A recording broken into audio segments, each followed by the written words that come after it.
Hey guys, this is Marina from Mary's Book Reviews, and today I'll be talking about my top reads per genre. So I'll be choosing one book per genre that I really like. Now I'm not covering a lot over here, but I have tried to include as much as possible. And actually, yeah, I was supposed to do 10 books, but I think it's turned out to 11. So let's get started.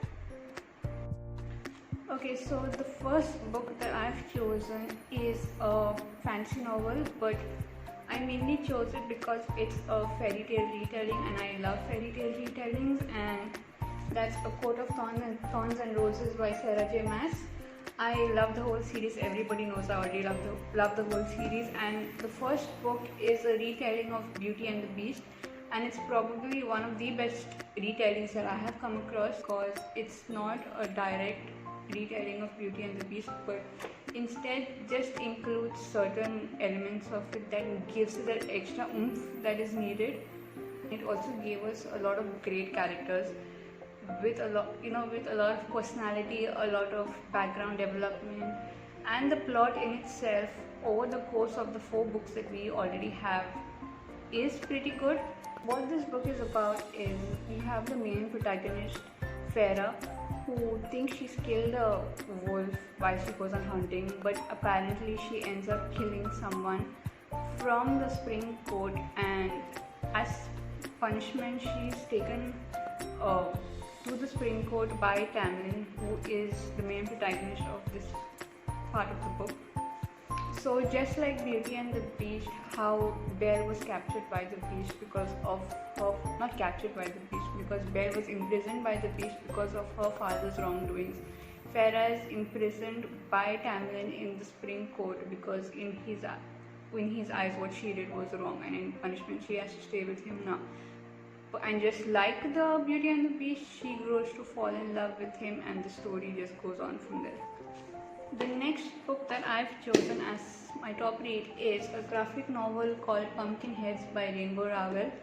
I absolutely love this book. It's a cozy read, it's a quick read. So in this particular story, Deja and Josiah spend their autumns together working at the pumpkin patch all the way up to Halloween, and then go their separate ways, and they meet each other every year in the same manner. But this was going to be their last time together because they're both seniors, and then they're both going to move away.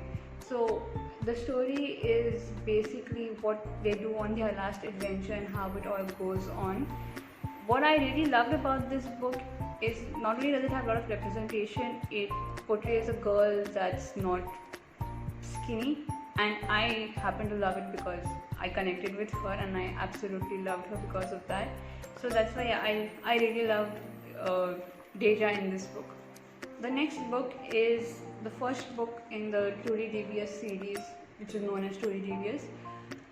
I love the entire trilogy. It's a mystery book.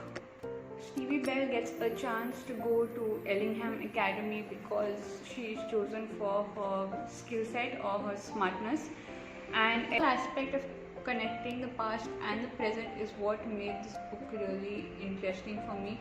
However, I did not enjoy the third book, that's the ending, as much as I was expecting to, because I found the final mystery solving part of it a bit too basic. I enjoyed it. It's not that I hated it, I liked it. It was just, there was this whole intense thing going on where we were led up to, okay, what's going to happen, and the end was not flat, but it was just a tiny bit boring for me. As someone who has read a lot of mystery novels, I was expecting something more dramatic or drastic to happen. So my next choice is a dystopian novel called As Scythe, and this is part of the Scythe trilogy.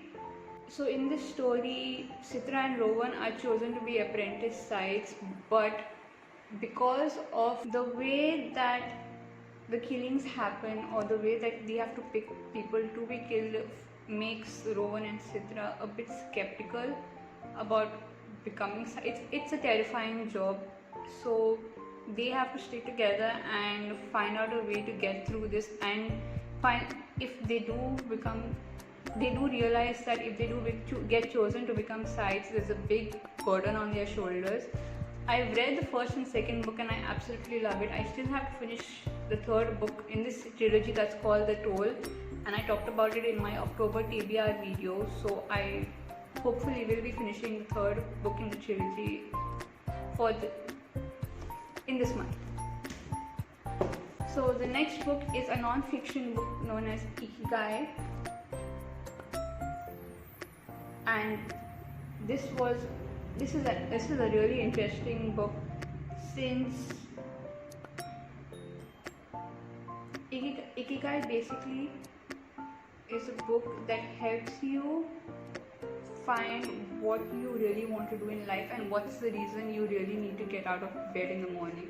For example, reviewing books, getting a career in it is the reason I wake up in the morning and I am determined to read and do this. If I didn't know that, probably if I stop reviewing books or for some reason I am not able to sit and read and for a living anymore, I really don't know what I'm going to do with my life, because I do have an MBA in finance, and just the thought about me sitting and doing a desk job drives me crazy, and that's why I'm trying to push this as a full-time career. And I think it was when I read this book that I realized this is what I really want to do in my life, and I have to find a permanent avenue so that I can remain happy for the rest of my life. Next book is also part of a series and it's also a fantasy novel, but it's more middle grade, and that's The School for Good and Evil by Soman Chainani. This is kind of like a fairy tale retelling. Yeah, it actually technically does fall under the fairy retelling, but compared to A Court of Thorns and Roses, that's more young adult, this is more middle grade. Because in this book you have two characters, the main characters named Agatha and Sophie.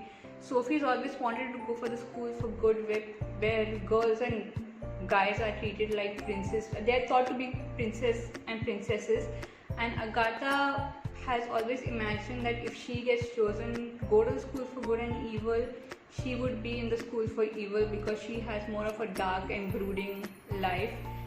So basically what happens for the children who are chosen for this school is that once every 4 years, two kids are selected from Gavildon, and like I said, one gets to go to the school for good, one gets to go to the school for evil.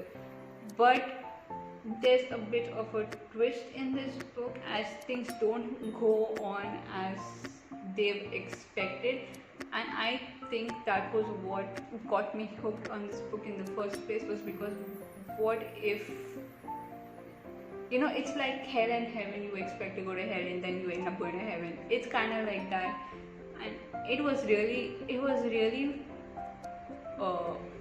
intriguing to read, as someone who looks as pretty as Sophie does from the outside ends up being someone who is not as pretty as Agatha is on the inside. So this is a must read, especially for teenagers and kids, because it gives even though it's a story, it gives a very different viewpoint on life.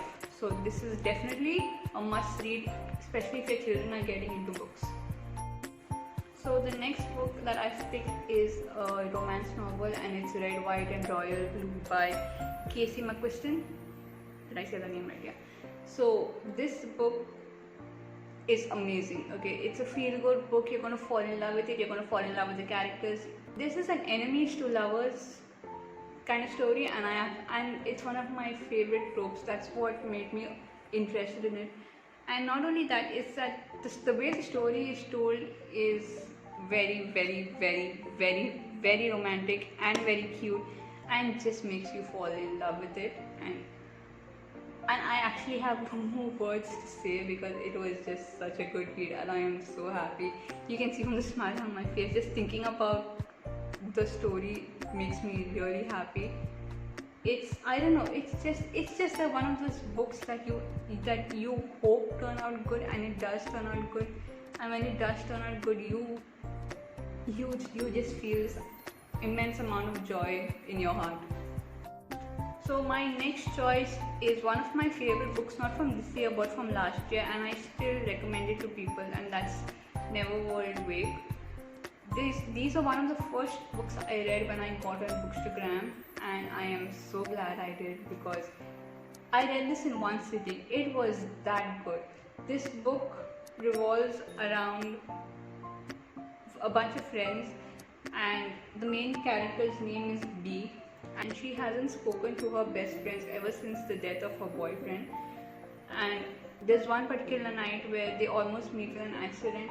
They find themselves in a situation where everyone's secrets will be revealed, but also they have to make a choice, because if they do not make a certain choice, which I won't be revealing because it's a spoiler, they have to make a certain choice, otherwise they will never be able to get back to their normal lives if they do not do what's been told to them. And this was such an intense read, because you want to know what the end decision of what the secrets are. You want to know what the choice at the end is that they make, and in my opinion everyone should give this book a read.